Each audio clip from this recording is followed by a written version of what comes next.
I am talking in this episode with Eugina Jordan. Eugina is a chief marketing officer at a large telecom company. Eugina shares her story starting in Russia and how she built her career step by step and with determination. If you're someone with big goals but are struggling with imposter thoughts, then this episode is for you. Eugina talks about how she led people despite monumental challenges because she stood by her purpose on strengthening and empowering people around her. Plan on being inspired. Let's dive in. Securing a big salary should be as easy as asking for more, right? Turns out it's a little bit more than that.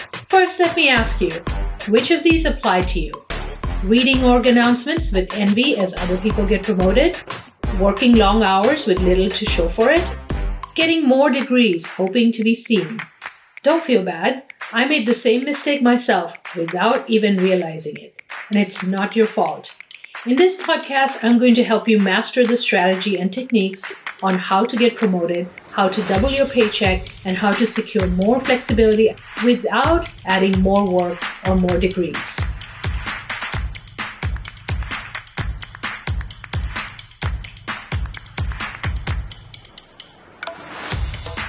You are listening to Salary Negotiations Made Simple, the show that builds your confidence and inspires you to negotiate for the career you deserve. Do you want to double your salary, secure an ideal career, and increase your confidence to powerfully negotiate every career move? Then you are in exactly the right place. Hi, Eugina. Good morning, good afternoon, wherever you are. I'm glad you are in the studio today. Thank you so much for joining. Thank you, Dorothy, so very, very much for having me. I'm excited about the conversation. Absolutely. Would you mind getting us started with an introduction and who you are and what do you do and what is your passion? Absolutely. And I think from what we talked on LinkedIn and we talked right now, we have very similar passion. So my story started in 1970 in communist Russia. And my mom was a single mom. And what it meant that sometimes we didn't have enough money for even bus fare. So we walked to school. She believed in education. So she gave her children the best education possible.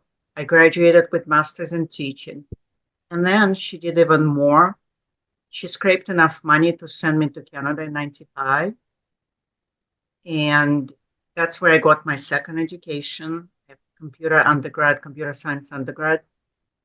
And then I moved here in 2000 to the United States.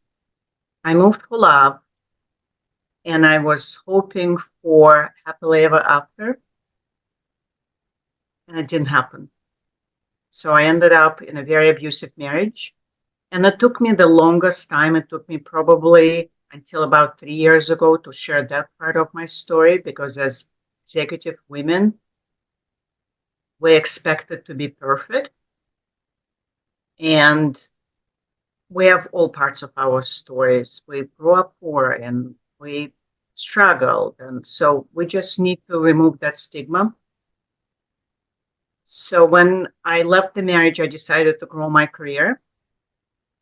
And I started as a marketing manager. And 17 years later, I'm the CMO of one of the most prominent organizations in telecom. My son, who was that boy, that's the reason why I left the abusive marriage, because I wanted to build a better life for him.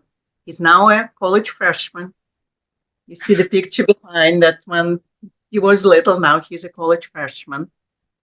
And my passion, because of what I experienced throughout my life, throughout my career, starting on the bottom, making it to the C-suite, is to help other women to achieve their dreams, build businesses, get to the C-suite, whatever they want. And that's why I wrote the leadership book. So it's called Unlimited, because as women, we have unlimited potential. We just need to know how to realize it. And I think that's the passion that we share, is to make it better for other women that come after us. Absolutely. And that's how we connected, because you were talking about your book, Unlimited Potential, and that really hooked me. Yeah, Yeah, so yeah, we share the same passion. Yeah, so absolutely. I'm on a mission to close the gender pay gap, because we've got to take action. Otherwise, it's going to take 100+ years to get us to parity. So, absolutely. yeah, and it's not right, because we work as women, we work harder, we work smarter. So we need to unite as women, so senior women like you and me and other women, and make it better for women that come after us, and also teach them how to negotiate, how not to leave money or promotions on the table. So that's our responsibility.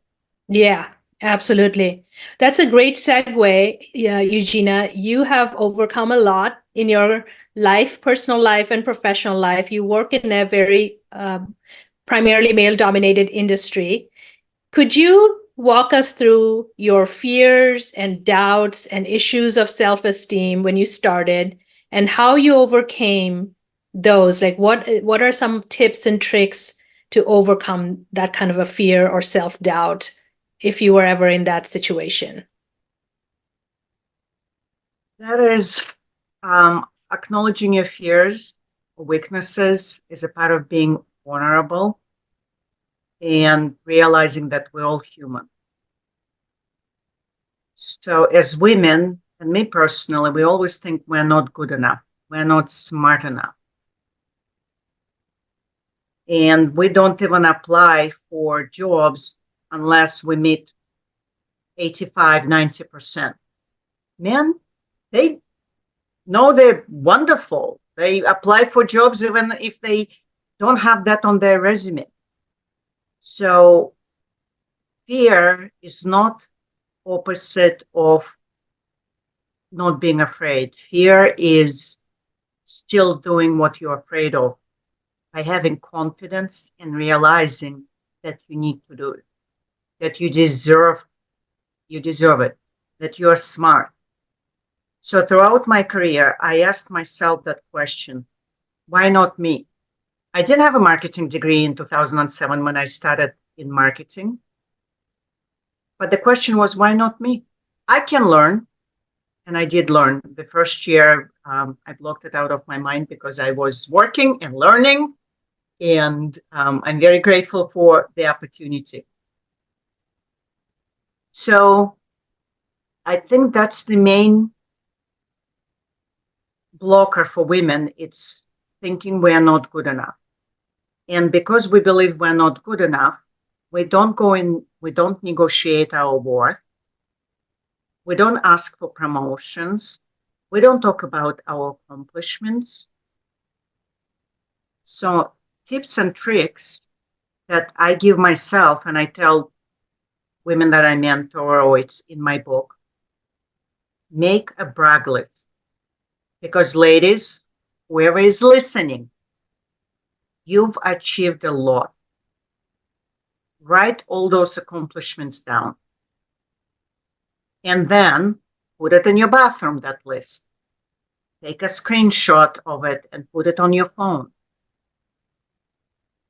Find women that see how amazing you are.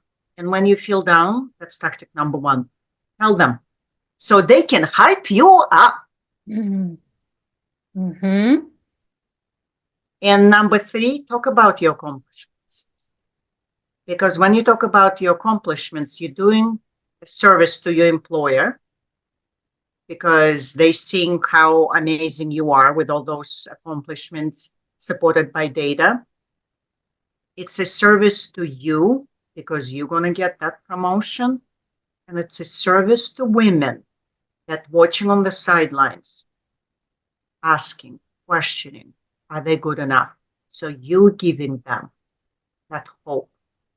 You giving that confidence to say, she's good enough. She knows she's good enough. I'm good enough, and I'm going to go get it. Mm-hmm. Yeah. That's how I did it in my life as well. I started in telecom as a receptionist. With my previous company, I was hired as a director of marketing, and then I was hired as promoted to a VP of marketing. And there was a person that knew me as a receptionist from 23 years ago in that previous, the original company. And he questioned joining because the receptionist was running marketing. And I see a face. And when I tell that story, I say that he, 20 years ago, he was an engineer and he was joining the company as an engineer as well. He knew me as a receptionist and he was working when I was a VP of marketing.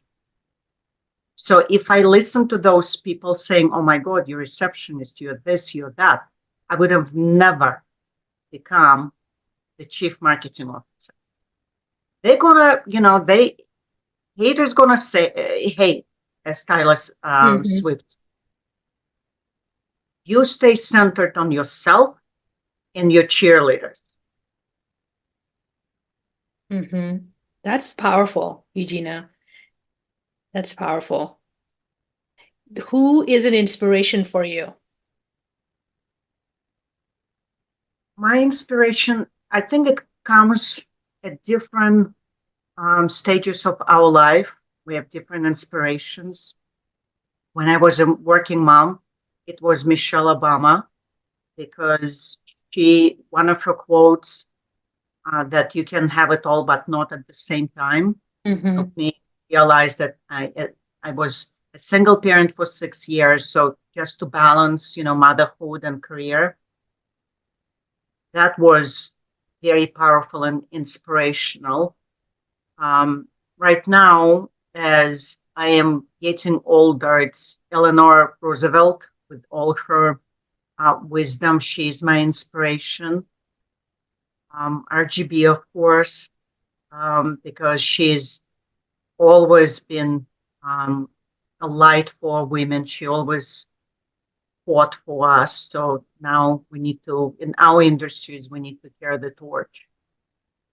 So it depends at the season of your life. As you grow, it might be different person. It's as long as it's an inspirational woman, not man, right? Yeah. Yeah. So like Tyler Swift, she's obviously inspiring many millennials and Gen Z women because she's built an empire.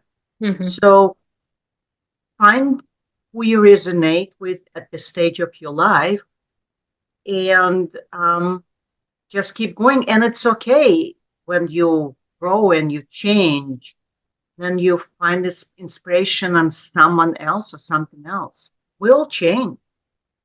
Yeah. Yeah, absolutely. Absolutely. Yeah, I think you have to find the person who you resonate with most at that stage of life, and you go with that person and emulate them or listen to their speeches if you need inspiration to get out of that fear cycle, right?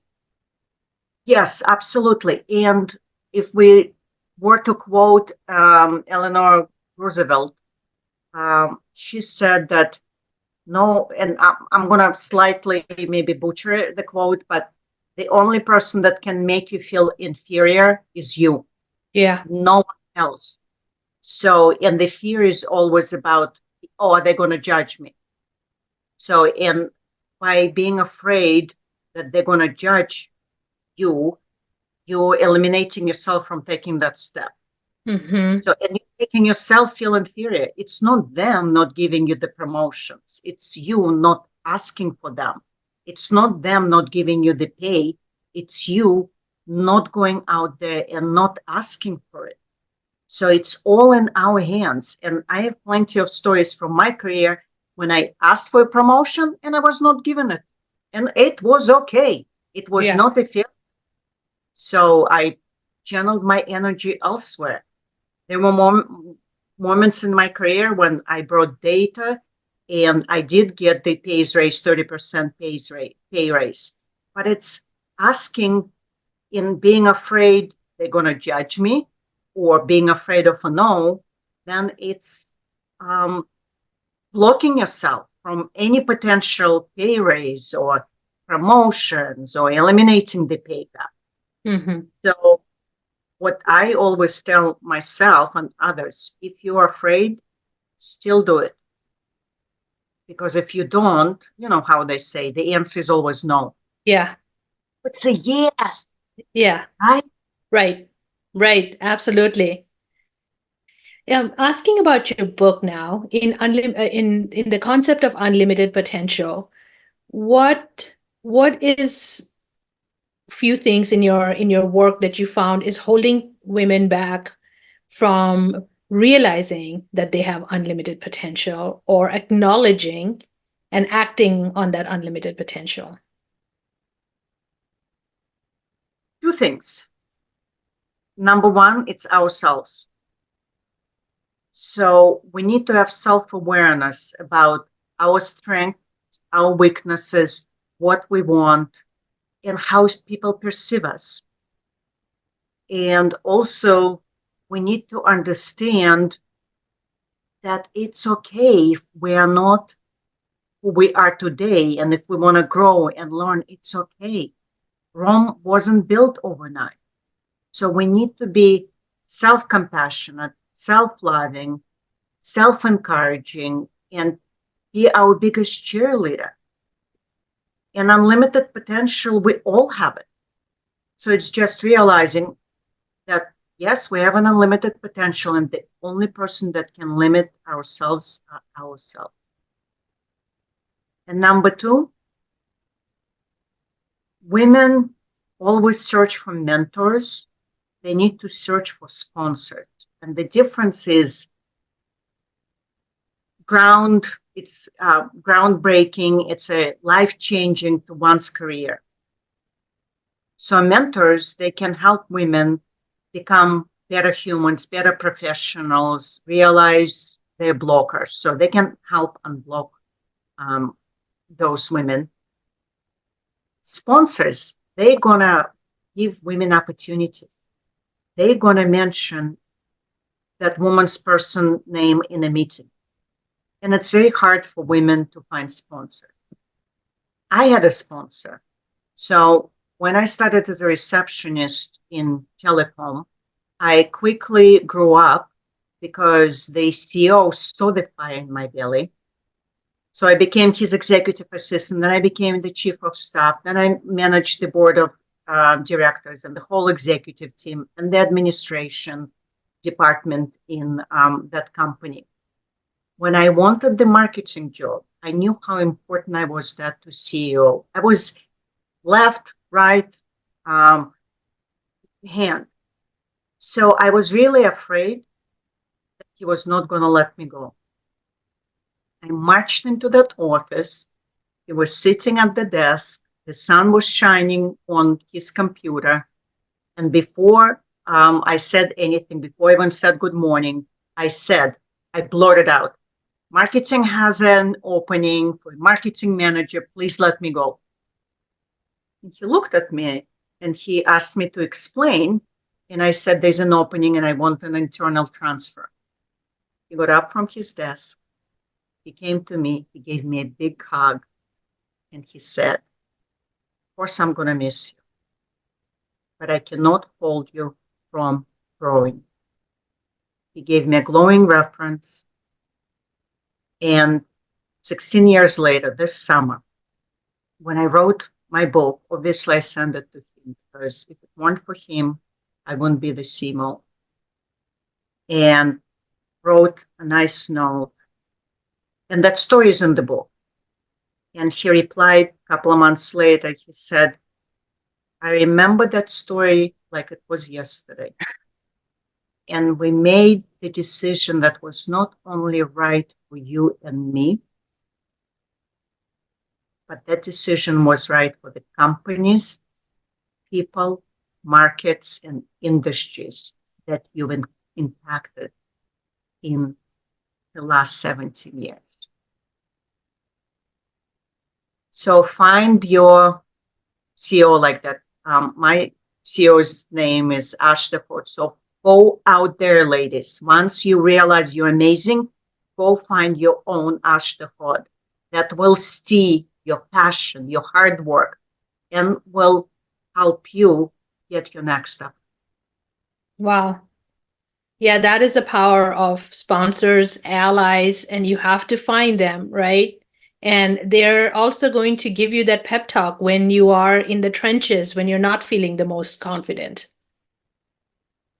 Absolutely, yes. And that's why having your own board of advisors is super important. Yeah. Yeah. A lot of the clients that I work with, primarily women, do think that their hard work is gonna shine on its own and they're gonna get noticed. And it's very hard for women to come out of that type of thinking, perhaps because that's how we were programmed in our societies. So what advice do you have for those women who are waiting and hoping for someone to pick them? So I'm going to give two really good resources that women should read.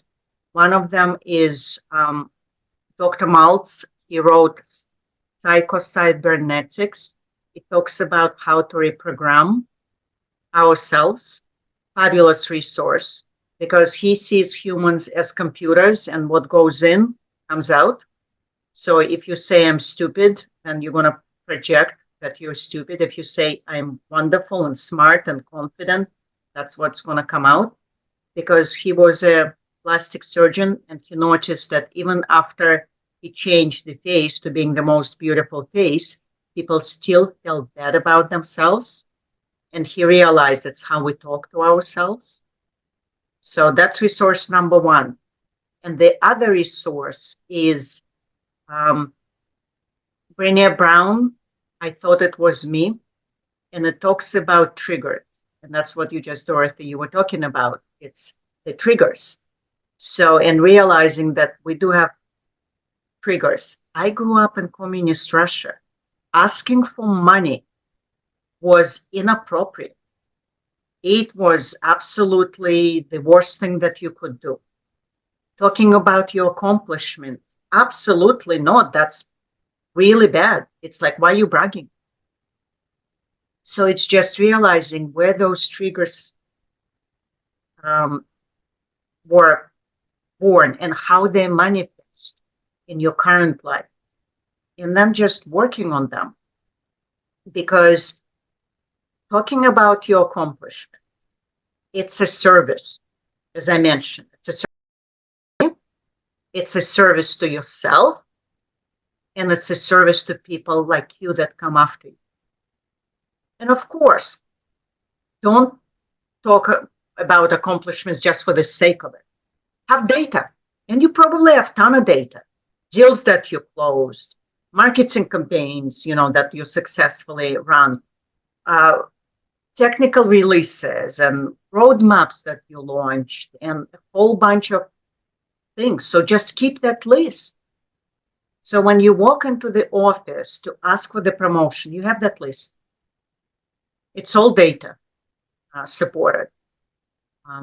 So it's very important to talk about yourself on different channels, to your manager on your weekly meetings, to your industry, to your peers, because you're absolutely right. Work is not going to talk about how amazing you are. Unfortunately, never happened in my 23 years. I had to learn how to get up and speak about myself. Yes, it wasn't comfortable. Gets better with practice. Yeah, I like that. Gets better with practice. Nothing, we can't do anything without practice. Can't ride a bike without practice. Exactly. And it's like 15%, right? So if you start like this, right? So I did a good job. And then the next day you say, I did a good job and I'm going to tell my boss about it. So it's you already went out 15%. And then the next day, after you told your boss you did a good job, and you provide the data, then you go and tell your coworkers. When there is a department meeting, you tell how well you did and how great you feel about it. So that's another 15%. And then the next 15%, you go and you post on LinkedIn how proud you are of your accomplishment. But you start with one step. First step is to tell yourself, yes, I did a good job. I love that. That's a great tactic, and it's easy. You just start with yourself. Yeah, that's great. I really like that. There are so many of us that are afraid to post on LinkedIn, and myself included. 2 years ago, I was nervous about being judged, nervous about somebody saying something that, if I rattled their cage or if I said something that they would consider offensive. I think fear holds us back quite a bit. From everything. So the judging, I had a funny always liner when someone says, "Oh, I'm afraid of judging." That people are going to judge me. My one liner is, "Oh, if they're going to judge you, are they going to give you an award?" Oh, I like that. That's great. Yeah. So, and it's just realizing that you care about one person that you don't even know they are, instead of caring about who, like 100 thousands of people in your network that will appreciate your point. Absolutely. And that's what I found when I started posting.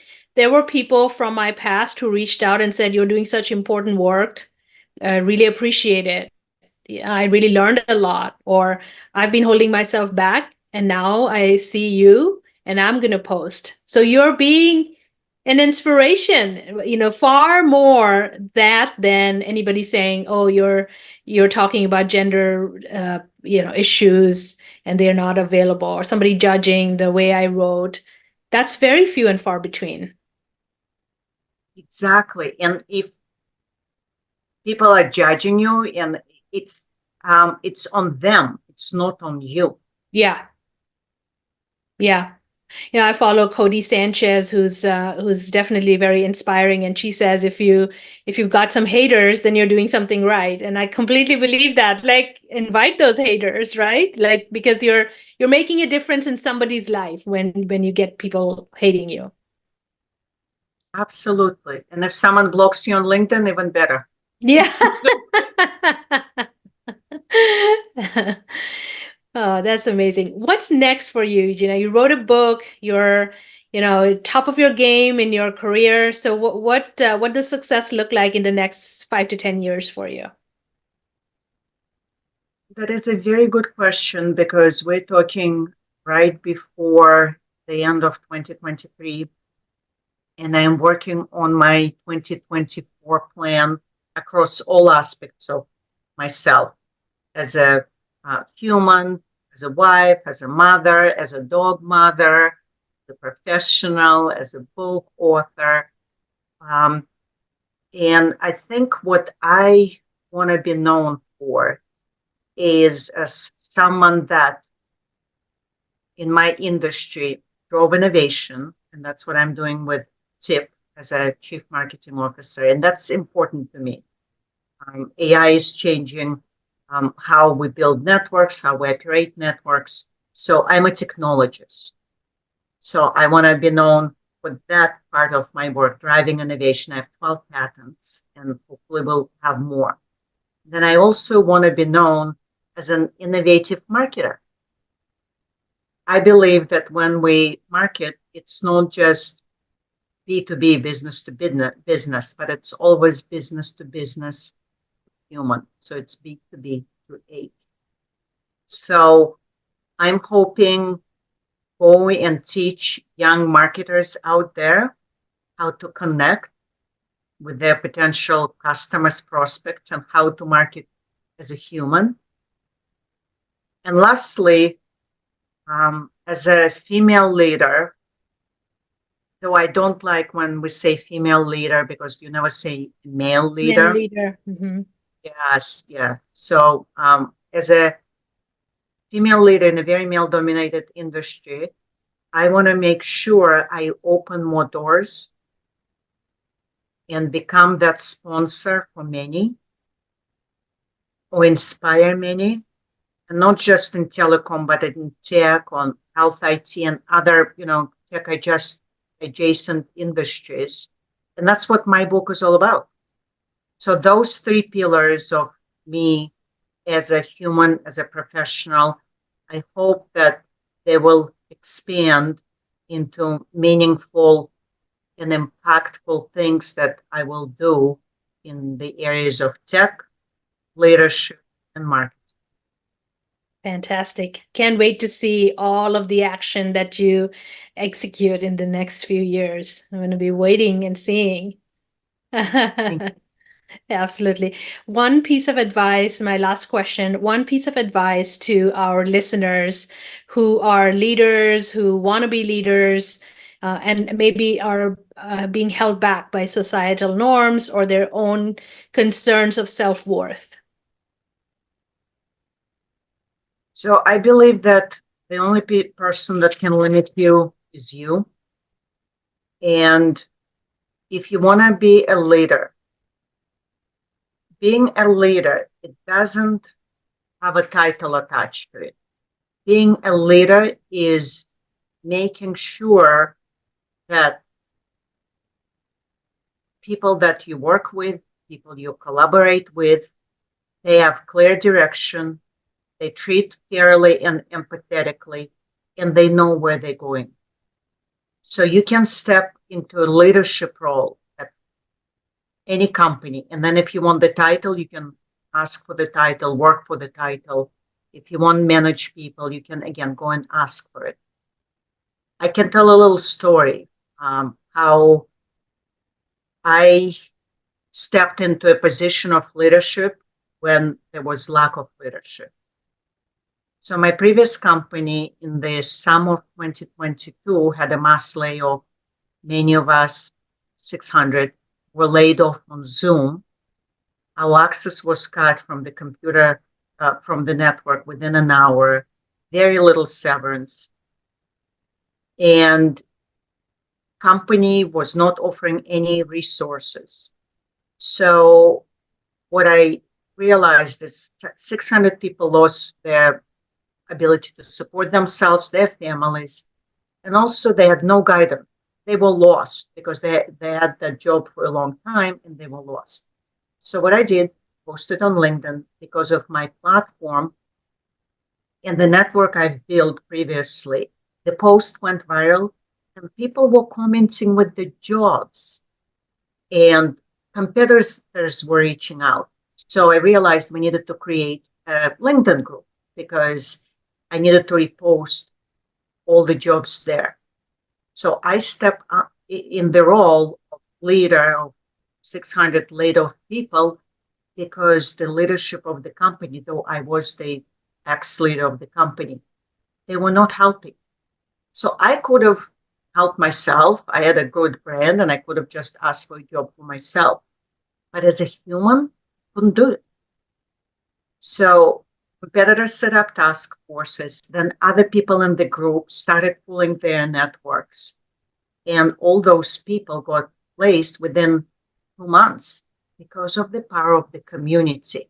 They saw me stepping up as a leader, and many other people stepped up as leaders and guided people through that uncertainty through beautiful new chapter. Fantastic. Yeah, you were the leader, regardless of the title. You guided and nurtured and took care of the people that needed it. Yeah.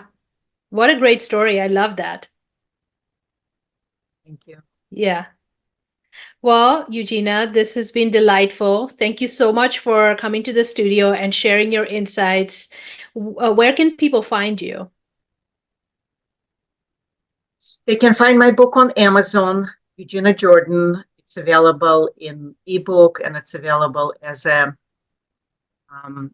paperback. I also have a website. People can sign up for my newsletter. It's euginajordan.com.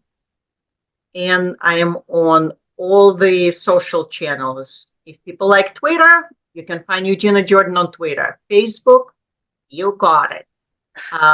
LinkedIn, yes. Instagram, absolutely. I started Instagram about 6 months ago, and I'm learning how to do reels. So out there, you Instagram users, if you follow me and you have some tips, I'm taking those ones. Well, we'll put all of your contact details as well as the link to the book in the show notes. Thank you so much. And we would love to have you back, Eugina, and wish you the very best on 2024 initiatives. Thank you so much for having me, Dorothy, and all the best. Happy holidays to you and your family, your loved ones, and all the best for 2020. Thank you. As she continues to magnify her lessons and her voice, I know we're going to see great things from Eugina, and I'm excited and honored to have had her on the podcast.